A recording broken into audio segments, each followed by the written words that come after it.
So I wish Hong Kong all the best for 1st of July. I hope it will be a green and clean city. It's a lovely place to be.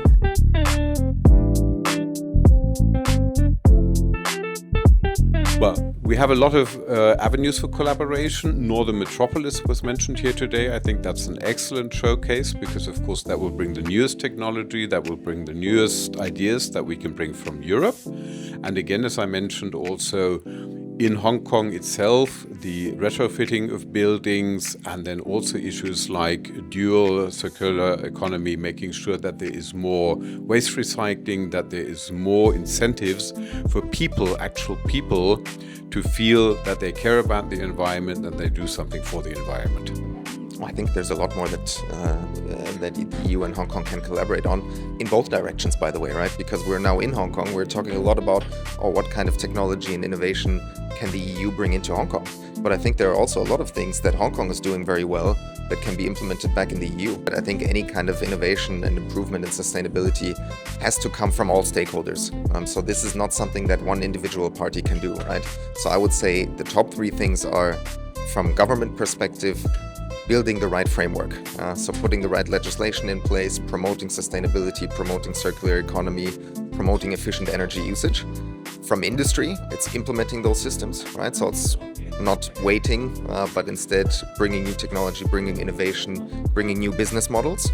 And from finance side, it's about green finance, sustainable finance, financing large infrastructure projects, right? Because those will require quite a big investment. As I tried to say in the panel, we need comprehensive sort of evaluation criteria and support.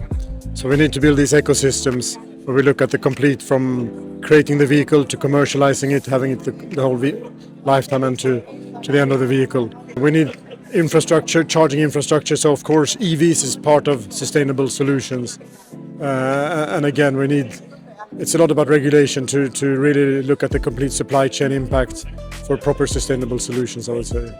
I think there's probably going to be a little bit of a mix, some incentives perhaps, subsidies, tax breaks, certainly something that is worth thinking about to incentivize some things. Also perhaps a little bit of regulation. I think there's some areas where, for instance, regulating the use of recycling might be helpful. And of course, quite importantly, public education, simply making sure that the general public is aware of the importance of a green economy and that the general public is aware of our joint responsibility to make sure that Hong Kong thrives as a green city going forward. In the context of energy, of course, energy efficiency. And of course, the most importantly, the new source of energy, which was not available to us, or it was available, but we could not capture. For example, we're talking about hydrogen. We're talking about using hydrogen, for example, under the sea. In the past, you could not even imagine it, but today you have a technology that you actually encapsulate the hydrogen and put it under the sea, or put it on the boat to drive your, for example, your hydrogen energy driven boats or vessel. And the third, in my view, is basically innovation which actually allow to become cheaper and become available and affordable.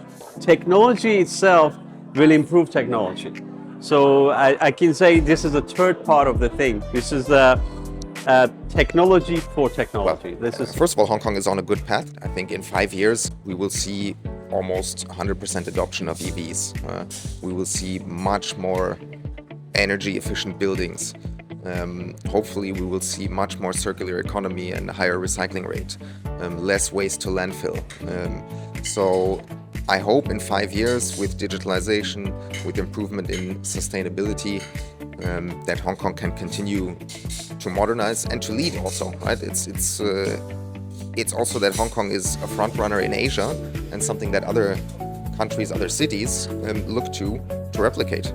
Zero accidents, zero congestion, zero emissions, zero noise.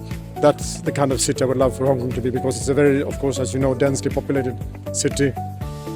So it would make a big difference for the quality of life here. I think, like everybody, it would be less cars, more electric vehicles, more public transportation, that sort of thing, and more green spaces. And all of the things that are driving down the use of fossil fuels to make everything more green and sustainable.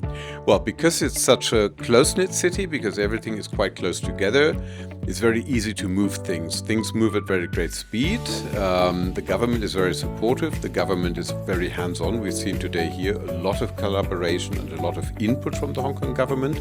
They're very interested in businesses' views. So I think these are all advantages.